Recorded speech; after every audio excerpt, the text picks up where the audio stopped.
केंद्रीय गृहमंत्री अमित शहा आज पुणे दौऱ्यावर आहेत। उद्या पुण्यामध्ये गृह विभागाची महत्त्वाची बैठक होणार आहे।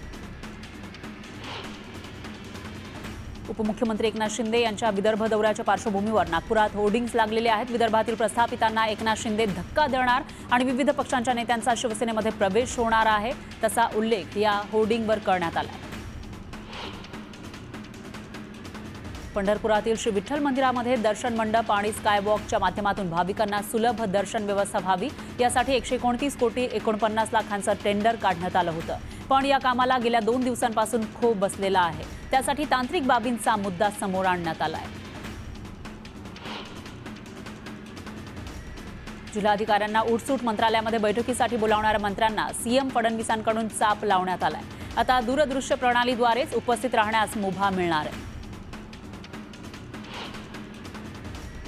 मनसे अध्यक्ष राज ठाकरेंच्या प्रमुख उपस्थितीमध्ये पक्षाच्या पदाधिकाऱ्यांची गुरुवारी बैठक झाली। या बैठकीमध्ये राज ठाकरेंनी आगामी निवडणुकांच्या बदलाच्या पार्श्वभूमीवर त्या अनुषंगाने मार्गदर्शन केलं आहे, तर मनसेच्या पुढील काळातील राजकीय रणनीतीबद्दल सूचनाही दिल्या। 98व्या अखिल भारतीय मराठी साहित्य संमेलनाला आजपासून सुरुवात होतीये। पंतप्रधान मोदींच्या हस्ते या संमेलनाचं उद्घाटन होणार आहे। डॉक्टर तारा भवाळकर संमेलनाध्यक्ष आहेत, तर ज्येष्ठ नेते शरद पवार संमेलनाचे स्वागताध्यक्ष आहेत। शिवेंद्रराजेंनी मुंबई गोवा महामार्गाची पाहणी केली, मात्र यावेळी कोलाडमधील हायवेवर फ्लायओव्हर ब्रिज करण्यात यावा अशी मागणी ग्रामस्थांनी केली। यावेळी माजी आमदार अनिकेत तटकरेही उपस्थित होते।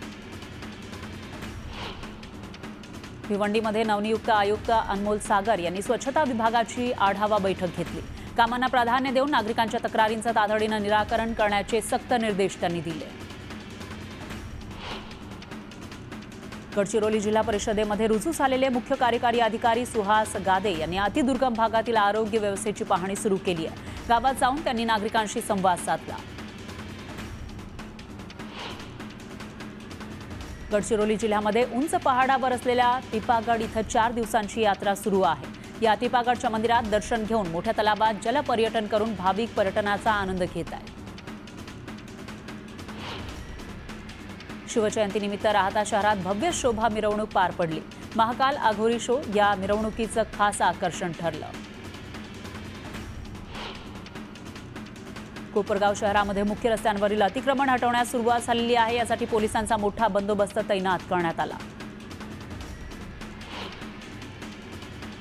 धाराशिवच्या परांडा तालुक्यातील सीना कोळेगाव प्रकल्पातून पाणी सोडण्यास शेतकऱ्यांनी विरोध केला होता, पण त्यानंतरही प्रशासनाकडून प्रकल्पातून पाणी सोडण्यात आलं। यावरून आता वाद होण्याची शक्यता आहे। बीडच्या गेवराई तालुक्यातील पाडळशिंगी इथल्या टोलनाक्यावरून अवैधरित्या वाळू वाहतूक करणाऱ्या 40 टिप्पर मालकांना तब्बल 150 कोटींचा दंड ठोठावण्यात आलाय। बीडचे जिल्हाधिकारी अविनाश पाठक यांनी ही कारवाई केली। वाशिम जिल्ह्यात नाफेड केंद्राद्वारे मोठ्या प्रमाणामध्ये शासकीय हमी भावानं सोयाबीनची खरेदी करण्यात आली आहे, पण जिल्ह्यात काही ठिकाणी सोयाबीन साठवणुकीसाठी जागा उपलब्ध नसल्यानं शेतकऱ्यांच्या हमी भावानं पैसे मिळण्यास विलंब होतोय। यामुळे शेतकऱ्यांमध्ये नाराजीचं वातावरण आहे। रत्नागिरी जिल्ह्यातील दापोली उंबरले इथल्या कातळ शिल्पाची अभ्यासकांनी पाहणी केली। उंबरले इथल्या गाढव खडक परिसरामध्ये सुमारे 10,000 वर्षांपूर्वीची कातळ शिल्प आढळली आहेत। वाशिम जिल्ह्यामध्ये गाळमुक्त धरण आणि गाळयुक्त शिवार हे महत्त्वाकांक्षी अभियान बंद आहे, पण यावर्षी हे अभियान पुन्हा सुरू करावं यासाठी शेतकऱ्यांनी मागणी वाढवली आहे। कराड शहरामध्ये 1,25,00,000 रुपयांच्या रस्ते कामांचं भूमिपूजन करण्यात आलं आहे। माजी उपनगराध्यक्ष राजेंद्र सिंग यादव आणि नगरसेवकांच्या उपस्थितीमध्ये भूमिपूजन पार पडलं। देवरुख नगरपंचायतीच्या नवीन इमारतीचं बांधकाम मागील 4.5 ते 5 वर्षांपासून सुरू आहे। यामध्ये लाखो खर्च करूनही अद्याप ते पूर्णत्वास गेलेलं नाहीये। त्यामुळे नागरिकांकडून संताप व्यक्त होतोय। मुंबई नागपूर राष्ट्रीय महामार्गावर गोदावरी रुग्णालयाजवळ रेल्वेच्या उड्डाणपुलाजवळ डंपर उलटला। डंपरच्या अपघातामुळे महामार्गावरील वाहतूक विस्कळीत झाली। अखेर जेसीबीच्या सहाय्याने पलटी झाला हा डंपर बाजूला करत 1 तासानंतर वाहतूक सुरळीत करण्यात आली। सातारा शहरातील मध्यवर्ती ठिकाणी असलेल्या तब्बल 60 वर्ष जुन्या बसस्थानकाची पुनर्बांधणी लवकरच होणार आहे। पुढील 2 महिन्यांमध्ये एसटी बसस्थानकाचे बांधकाम सुरू होईल। नव्या रचनेमध्ये 18 ते 20 प्लॅटफॉर्म उभारले जाणार आहेत। त्यासाठी 15 कोटींचा निधी मंजूर झालाय. शक्तीपीठ महामार्गाविरोधात 12 मार्चला मुंबईमध्ये विधिमंडळावर गळफास मोर्चा काढण्याचा निर्धार कोल्हापूर जिल्ह्यातील शेतकऱ्यांच्या राज्यव्यापी बैठकीत करण्यात आलाय. दरम्यान महाविकास आघाडीच्या माध्यमातून विधिमंडळामध्ये हा विषय ताकदीनं मांडू अशी ग्वाही देत हा प्रकल्प कंत्राटदार धारजिना आहे असा आरोप काँग्रेसचे जिल्हाध्यक्ष आमदार सतेज पाटील यांनी केला आहे.